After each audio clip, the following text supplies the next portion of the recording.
ഒരു പ്രായമുള്ള ഉമ്മയും ഉപ്പയും ഒരിക്കൽ ഇവിടെ വന്നിട്ട് വിദൂര സ്ഥലത്ത് നിന്ന് ഒരുപാട് ദൂരം സഞ്ചരിച്ചാണ് അവരിവിടെ വരുന്നത്. അവരുടെ പ്രധാന വിഷയം എന്ന് പറയുന്നത് വീട്ടിലേക്ക് കയറിയാൽ സമാധാനമില്ല.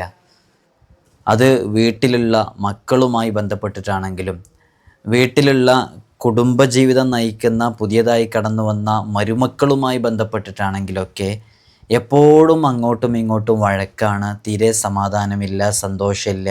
ആർക്കും പരസ്പരം അങ്ങോട്ടും ഇങ്ങോട്ടും റെസ്പെക്റ്റ്, ബഹുമാനം ഇതൊന്നും നൽകാൻ കഴിയുന്നില്ല. ഒരു എന്തോ ഒരു അവസ്ഥയിൽ ജീവിച്ചുകൊണ്ടിരിക്കുകയാണ്. എന്താണ് ഇതിന് കാരണം എന്ന് മനസ്സിലാക്കാൻ പറ്റുന്നില്ല. പലയിടങ്ങളിലും പോയിട്ട് സിഹറാണ്, ആരോ കുടുംബം നശിക്കാൻ വേണ്ടി ചെയ്തതാണ് എന്നൊക്കെ പറഞ്ഞ് അവരെ വല്ലാതെ സങ്കടപ്പെടുത്തുകയും ചെയ്തിട്ടുണ്ടായിരുന്നു. അങ്ങനെ അവർ വളരെ വിഷമത്തോടും പ്രയാസത്തോടുകൂടെ വന്നത്. നമ്മളവരോട് ചോദിച്ചാൽ എന്താണ് നിങ്ങളെ വിഷയം എന്താണെന്ന് ചോദിച്ചപ്പോൾ ഒന്നും പറയാനില്ല, ജീവിതത്തിൽ എന്ന് പറഞ്ഞാൽ ഒരു സന്തോഷം ഇതുവരെ കിട്ടിയിട്ടില്ല എന്ന് പറഞ്ഞ് അവരിങ്ങനെ അതിനെക്കുറിച്ച് പറയുന്നെ. അപ്പോൾ ഞാൻ അവരുടെ ജീവിതത്തിനെ കുറിച്ച് ഇങ്ങനെ ചോദിച്ചു വെക്കുമ്പോൾ മക്കൾ നല്ല സമ്പാദ്യമുള്ളവരാണ്, നല്ല ജോലി ചെയ്യുന്നവരാണ്, അവരുടെ ഭാര്യമാർക്കും ജോലിയുണ്ട്, നല്ല സമ്പത്തുണ്ട്, വീട്ടിൽ 3 വാഹനങ്ങളുണ്ട്, അത്യാവശ്യം സമ്പന്നതയിലുള്ള സാമ്പത്തിക ശേഷിയുള്ളൊരു കുടുംബവും കൂടെയാണ്. പിന്നെ എന്തേ ഇങ്ങനെ സംഭവിച്ചത് എന്ന് നമ്മളിങ്ങനെ അന്വേഷിച്ചുകൊണ്ടിരിക്കുമ്പോൾ നമുക്ക് മനസ്സിലായ ചില കാര്യങ്ങൾ യഥാർത്ഥത്തിൽ അവരുടെ ജീവിതത്തിൽ എഫക്റ്റ് ചെയ്തത് ഇതാണെന്ന് മനസ്സിലാക്കുകയും അതിന് പരിഹാരമായിട്ട് നമ്മൾ പറഞ്ഞു കൊടുത്തത്, അവരൊരു പക്ഷെ അത്രയും ദൂരെ നിന്ന് ഇങ്ങോട്ടേക്ക് വന്നിട്ട് അവർ പ്രതീക്ഷിച്ച രൂപത്തിൽ ഇങ്ങനെ അവരൊക്കെ ചിലപ്പോൾ പല സ്ഥലങ്ങളിലും പോകുന്നതുകൊണ്ട് ഒരു തേങ്ങ ഉടയ്ക്കുന്നതോ അല്ലെങ്കിൽ എന്തെങ്കിലുമൊക്കെ ഈ തകിടിൽ എഴുതുന്നതോ മുട്ടയിൽ മന്ത്രിച്ചു കൊടുക്കുന്നതോ തകിട് ഒക്കെ എഴുതിയിട്ട് എന്തെങ്കിലുമൊക്കെ ആക്കി വലിയ സംഭവമാക്കിയിട്ടുള്ള അങ്ങനെയുള്ള സംഭവങ്ങളൊന്നുമല്ല. നമ്മൾ വിശുദ്ധ ഖുർആനിലെ വളരെ പ്രധാനപ്പെട്ട ചില ആയത്തുകളുണ്ട്. ആ ആയത്തുകൾ അവരോട് കൃത്യമായി പാരായണം ചെയ്യാൻ വേണ്ടി പറഞ്ഞു. അവരത് പാരായണം ചെയ്ത് 40 ദിവസമായിട്ടേ ഉള്ളൂ. പതിയെ പതിയെ അവർ പരസ്പരം പിണങ്ങി നിന്നവർ പരസ്പരം സംസാരിക്കാൻ തുടങ്ങി, ഇടപെടാൻ തുടങ്ങി, അവരുടെ സമാധാനവും സന്തോഷവും തിരിച്ചു ലഭിക്കാൻ തുടങ്ങി. ഇതൊന്നും നമ്മുടെ മഹത്വം കൊണ്ടൊന്നുമല്ല. ഇത് വിശുദ്ധ ഖുർആൻ അവരുമായി ബന്ധപ്പെട്ട് അവർ ആ അമല് വളരെ ആത്മാർത്ഥമായിട്ട് പാരായണം ചെയ്തപ്പോൾ അവർക്ക് ലഭിച്ച സന്തോഷങ്ങളാണ്. യഥാർത്ഥത്തിൽ അവർക്കിടയിൽ ഒരു പ്രശ്നം ഉണ്ടായിട്ടില്ല. ഒരാളും അവരെ ജീവിതമോ കുടുംബമോ നശിപ്പിക്കാൻ വേണ്ടി ഒന്നും ചെയ്തു വെച്ചിട്ടില്ലായിരുന്നു. നമ്മൾ ഈ കാര്യങ്ങളൊക്കെ കൃത്യമായി മനസ്സിലാക്കുമ്പോഴും പഠിക്കുമ്പോഴാണ് യഥാർത്ഥത്തിൽ നമുക്ക് ജീവിതത്തിൽ സംഭവിക്കുന്നത് എന്താണെന്ന് മനസ്സിലാക്കാനും സാധിക്കുള്ളൂ. ഇന്ന് അതിനെക്കുറിച്ചാണ് നമ്മൾ സംസാരിക്കുന്നത്.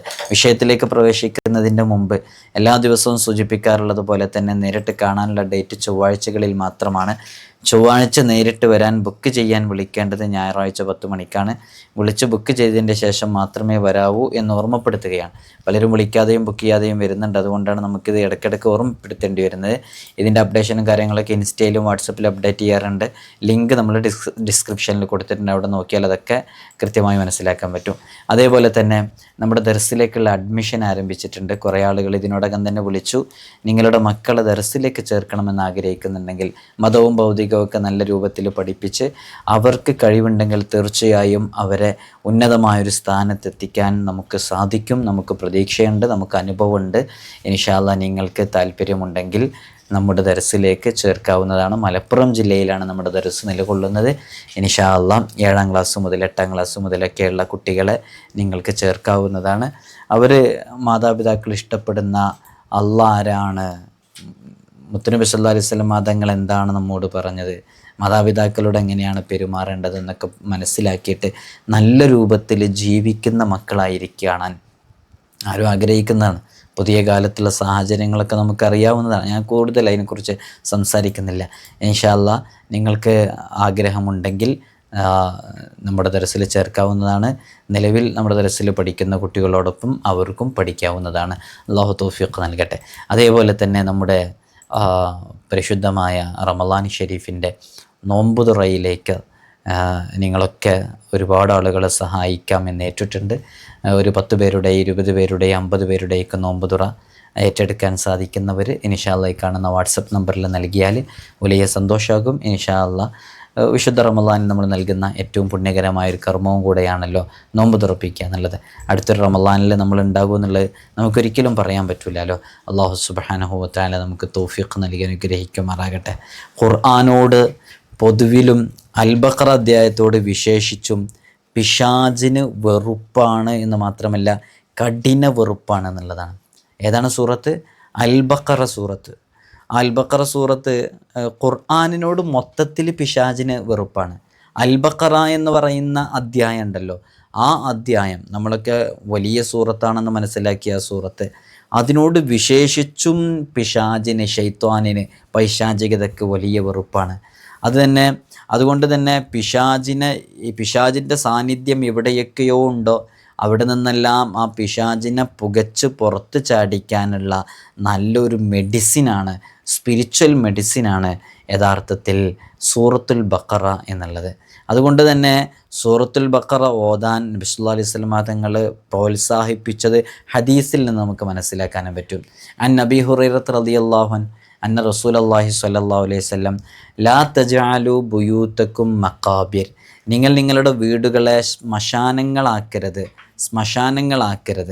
അൽ-ബഖറ സൂറത്ത് ഓതപ്പെടുന്ന വീട്, ഇന്ന ശൈത്വാന യംഫിറു മിനൽ ബൈത്തില്ലദീ തുഖറഹു ഫീഹി സൂറത്തുൽ ബഖറ, തീർച്ചയായിട്ടും സൂറത്തുൽ ബഖറ ഓതപ്പെടുന്ന വീട്ടിൽ നിന്ന് പിശാച് വിരണ്ടോടുക തന്നെ ചെയ്യുമെന്ന് ഹദീസിൽ വന്നതായിട്ട് കാണാവുന്നതാണ്. അപ്പോൾ നിങ്ങൾ നോക്കൂ, ഞാൻ ഈ ഒരു വിഷയമാണ് പറയുന്നത്. നമ്മളിവിടെ നിഗൂഢമായ എന്തെങ്കിലുമൊക്കെ ചെയ്യുന്നുണ്ടോ? ഇല്ല, അങ്ങനെയൊന്നും ചെയ്യുന്നില്ല.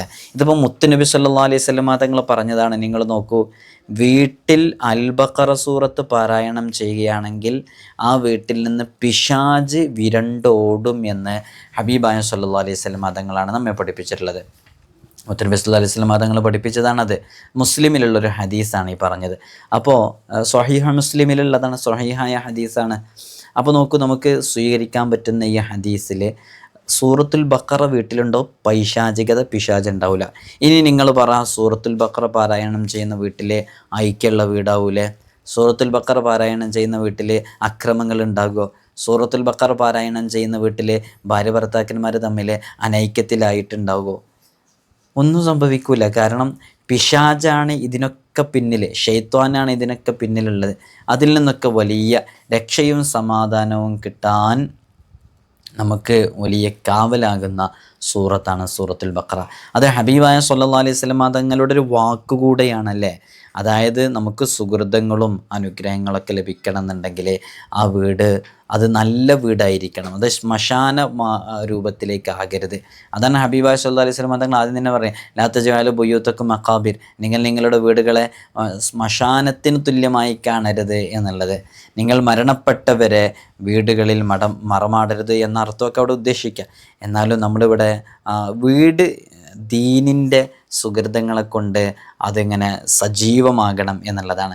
അൽ-ബഖറ പൂർണ്ണമായും പാരായണം ചെയ്യുക എന്ന് പറഞ്ഞാൽ അതൊരു ടാസ്ക്കാണ് അല്ലേ. എല്ലാവർക്കും അറിയാം അൽ-ബഖറ വലിയൊരു സൂറത്താണ്. ഇനി അൽ-ബഖറ പൂർണ്ണമായും പാരായണം ചെയ്യാൻ പ്രയാസമാണെങ്കിൽ അതിലെ ഒടുവിലത്തെ 2 വചനങ്ങൾ വീട്ടിൽ പാരായണം ചെയ്യുന്നത് പിശാചിൻ്റെ സാന്നിധ്യത്തെ ഒഴിവാക്കാൻ വലിയ കാവലാണ്. അതൊരു രക്ഷാ കവചമാണ്, അതൊരു മുൾവേലിയാണ്. സൂറത്തുൽ ബഖറയിലെ പൂർണ്ണമായി പാരായണം ചെയ്യാൻ സാധിക്കാത്ത സമയങ്ങളിൽ അതിലെ ഒടുവിലത്തെ 2 വചനങ്ങൾ പാരായണം ചെയ്യുക എന്നുള്ളത്.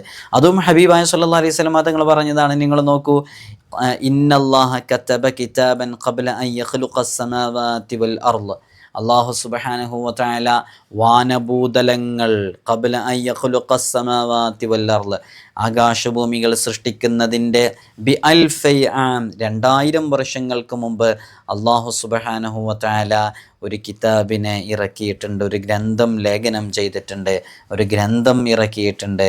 അതിൽ അവതരിച്ച അൻസല മിൻഹു ആയത്തൈനി ഖതമ ബിഹിമാ സൂറത്തുൽ ബഖറ, അതിൽ അവതരിച്ച 2 ആയത്തുകൾ കൊണ്ടാണ് സൂറത്തുൽ ബഖറ അവസാനിപ്പിച്ചിരിക്കുന്നത്. ആ സൂറത്തുൽ ബഖറ അവസാനിപ്പിച്ചിരിക്കുന്നത് അല്ലാഹു സുബ്ഹാനഹു വ തആല വാനഭൂതലങ്ങൾ സൃഷ്ടിക്കുന്നതിൻ്റെ 2000 മുമ്പ് അള്ളാഹു രേഖപ്പെടുത്തിയ ഗ്രന്ഥത്തിലുള്ള 2 ആയത്തുകളെ കൊണ്ടാണ് സൂറത്തുൽ ബഖറ അവസാനിപ്പിച്ചിരിക്കുന്നത്. ഏതൊരു വീട്ടിലാണോ ആ ആയത്തുകളെ ഓതുന്നത് 3 ദിവസം തുടർച്ചയായിട്ട്, വലാ യുഖ്റആനി ഫീ ദാരിൻ സലാസ ലയാലിൻ ഫയഖ്റബുഹാ ശൈത്വാനുൻ. എന്താണ് പറഞ്ഞത്? വലാ യുഖ്റആനി ഫീ ദാരിൻ സലാസ ലയാലിൻ ഫയഖ്റബുഹാ ശൈത്വാൻ. ആ വീട്ടിൽ, ഏതൊരു വീട്ടിലാണോ 3 ദിവസങ്ങളിൽ ഈ 2 ആയത്തുകൾ പാരായണം ചെയ്യപ്പെടുന്നത്, അങ്ങനെ പാരായണം ചെയ്തിട്ട് ആ വീട്ടിലേക്ക് പിശാച് വരിക എന്നുള്ളത് സംഭവിക്കുന്ന കാര്യമേ അല്ല. അങ്ങനെ ഒരു വീട്ടിൽ സംഭവിക്കില്ല എന്നുള്ളത്. അപ്പോൾ നിങ്ങൾ നോക്കൂ, സൂറത്തുൽ ബഖറയുടെ ഒരു മഹത്വം, അവസാനത്തെ ആ 2 വാചനങ്ങളിലുള്ള മഹത്വം, അതേപോലെ തന്നെ സൂറത്തുൽ ബഖറയുടെ വളരെ സവിശേഷമേറിയ 255-ാമത്തെ ആയത്ത്, ആയത്തുൽ കുർസി, അത് ആയത്തുകളുടെ നേതാവാണ്. പിശാചിന് ഇത്രമേൽ അലോസരമുണ്ടാക്കുന്ന ആയത്ത് ഏതാണ്? ഈ ആയത്ത് ഓതുന്നവരെ ഉറക്കത്തിൽ പോലും പിശാച് ഉപദ്രവിക്കുകയില്ല. ഇക്കാര്യം ഇബ്ലീസ് തന്നെ അബൂ ഹുറൈറ റളിയല്ലാഹു അൻഹുവിനോട് പറഞ്ഞിട്ടുണ്ട്. അത് ഹദീസിലൊക്കെ നമുക്ക് കാണാവുന്നതാണ്. നമ്മൾ പല സമയവും അത് വിശദീകരിക്കുകയും ചെയ്തിട്ടുണ്ട്. അതുകൊണ്ട് തന്നെ ആയത്തുൽ കുർസി ഈ പറയുന്നത് നമ്മുടെ വീട്ടിൽ ഓതപ്പെട്ടിട്ട് നമ്മുടെ വീട്ടിൽ എന്തെങ്കിലും ബുദ്ധിമുട്ടും പ്രയാസങ്ങളും ഉണ്ടായത് നിങ്ങൾ അനുഭവത്തിലുണ്ടെങ്കിൽ പറ. സംഭവിക്കില്ല. നമ്മൾ അത്രേ അവർക്ക് ചെയ്തു കൊടുത്തിട്ടുള്ളൂ, അതിലപ്പുറത്തേക്കൊന്നും ചെയ്തിട്ടില്ല. പിന്നെ ഡെയിലി റൊട്ടീനിൽ അവർക്കുണ്ടായ ചില കാര്യങ്ങളുണ്ടായിരുന്നു, അതൊന്ന് ജസ്റ്റ് റിമൂവ് ചെയ്ത് കാര്യങ്ങളൊക്കെ നമ്മൾ അവരോട് ചെയ്യേണ്ട രൂപത്തിൽ ചെയ്യാൻ വേണ്ടി പറഞ്ഞപ്പോൾ സന്തോഷവും സമാധാനവും തിരിച്ചു ലഭിച്ചു. വിശുദ്ധ ഖുർആൻ എങ്ങനെയാണ്, അതുമാത്രം മതി നല്ല ഫലവും നല്ല റാഹത്തും നല്ല റിസൾട്ടൊക്കെ നമ്മുടെ ജീവിതത്തിൽ ലഭിക്കാൻ. അള്ളാഹു നമുക്ക് ഖൈറാത്തുകൾ നൽകട്ടെ, ജീവിതത്തിൽ അള്ളാഹു സന്തോഷം നൽകട്ടെ, അള്ളാഹു ബറക്കത്ത് നൽകട്ടെ. നിങ്ങളൊക്കെ ദുആ ചെയ്യണമെന്ന വസിയത്ത് ചെയ്യുകയാണ്. ഒരുപാട് ആളുകൾ പല വിഷമങ്ങളും പ്രയാസങ്ങളും ബുദ്ധിമുട്ടുകളും പറഞ്ഞ് ദുആ കൊണ്ട് വസിയത്ത് ചെയ്യാറുണ്ട്. എല്ലാവരുടെയും എല്ലാ പ്രയാസങ്ങളിൽ നിന്നും ബുദ്ധിമുട്ടുകളിൽ നിന്നും വലിയ സലാമത്ത് നൽകി അനുഗ്രഹിക്കുമാറാകട്ടെ. നിങ്ങളൊക്കെ ദുആ ചെയ്യണമെന്ന് വസിയത്ത് ചെയ്യുന്നു. അസ്സലാമു അലൈക്കും വറഹ്മത്തുള്ളാഹി തആല വബറകാതുഹു.